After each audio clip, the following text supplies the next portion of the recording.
APT Songs here. I have a question for you. Is it possible to recognize that an album is technically good, maybe even great, and still be like, but it's not as enjoyable as its predecessor?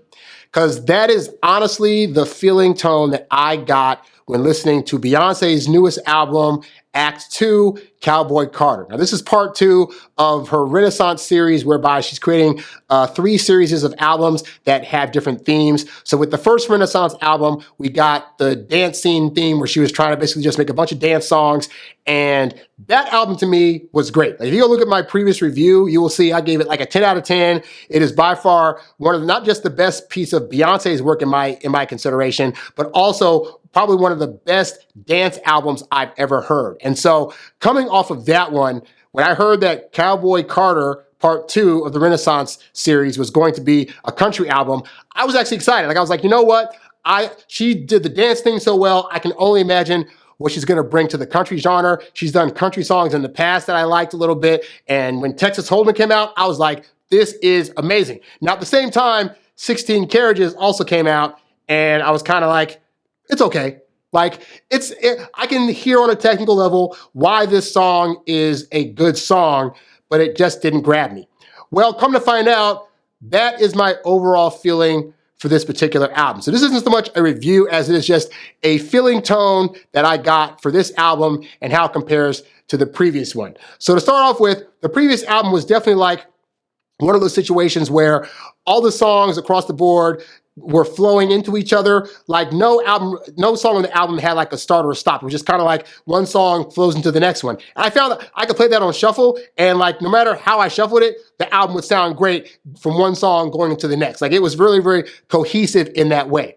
This album is really more of like a variety show hour, where it's like, on variety shows, you might have an act come out that sings a song and does one style, and then the next artist comes out and does a different style that might be slower or faster than the previous one. Somebody else comes out and does like a banjo, versus somebody else comes out and does a jukebox. And so that's the feeling that I got with this album, where it's like, collectively, the songs really bounce back and forth between being slow and then being faster, having banjos and jukebox sounds, and then going into more like rap trap sounds and other various sounds of stuff that are on this album. And so that itself wasn't necessarily a problem for me. Like, I like the cohesiveness of the first Renaissance album, but I'm like, okay, she's doing a variety show, that's totally fine. But with that said, I found that the second thing that was really jarring to me was that in terms of the flow of the album, I'm sorry, it just didn't flow as well for me as the previous album. The first start of this album, it's like 5 slow songs back to back.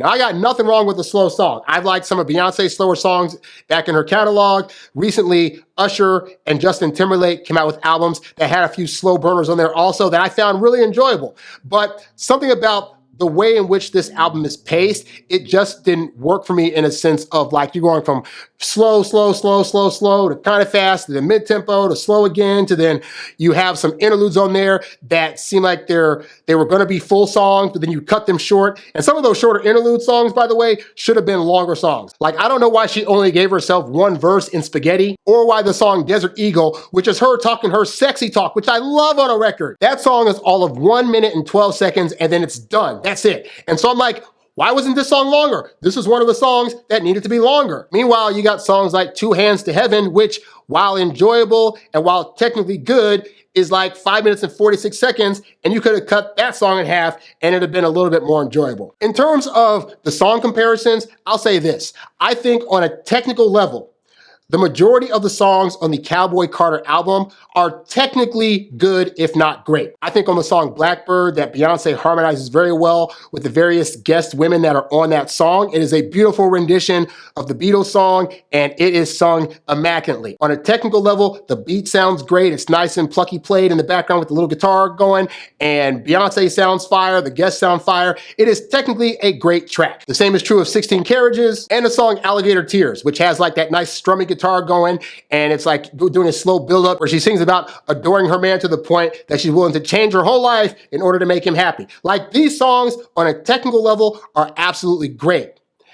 But from a feelings perspective, almost none of the songs on here, with the exception for me of Texas Hold'em or Tyrant, matches up to the level of enjoyment that I got for all the songs on Renaissance. Renaissance was that, for me, that once-in-a-lifetime album where it's like every song, all 16 tracks are enjoyable. Meanwhile, on here, you have 27 tracks for one, a good portion of which are either interludes or shorter songs, but it's like 27 tracks, and I could probably realistically, if I'm gonna drive somewhere, skip like half of these songs and be totally fine. And again, this does not speak to the quality of the album. I actually think the quality of the album is really high. I think that the production is great. I think that the way that Beyonce's singing, she's singing her pretty little heart out on this. She does a great amount of variety on the songs, with songs like Ya Ya, where she's doing like a multi-tiered act of different types of styles and samples in that one, to even something like Sweet Honey and Buckin', where she has 3 different music change-ups for the sweet portion, the honey portion,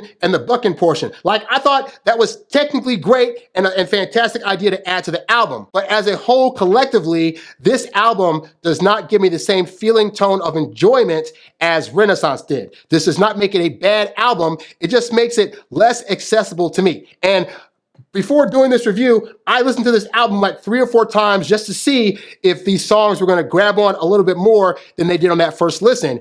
And most of them have not. Some have gotten a little bit more tolerable, and some of them I can just sit there and be like, okay, it's fine. But again, them being technically good songs doesn't make them more enjoyable than all of Renaissance first act. So I would say overall, this album is definitely worth listening to. And hey, if you're a Beyonce fan, I don't think you're gonna be disappointed. I'm just saying, for me, my experience was that Renaissance Act 1 was so great and so cohesive, and all the songs were enjoyable, which by default of that makes this album great technically, but a letdown as a personal listen. But hey, let me know your guys' thoughts. What did you think of the album? Did you like the album? Did you not like it? Did you think that it could be better than the first one? Did you think that Act 2 is better than Act 1? Let me know your thoughts down in the comments. I would love to hear them.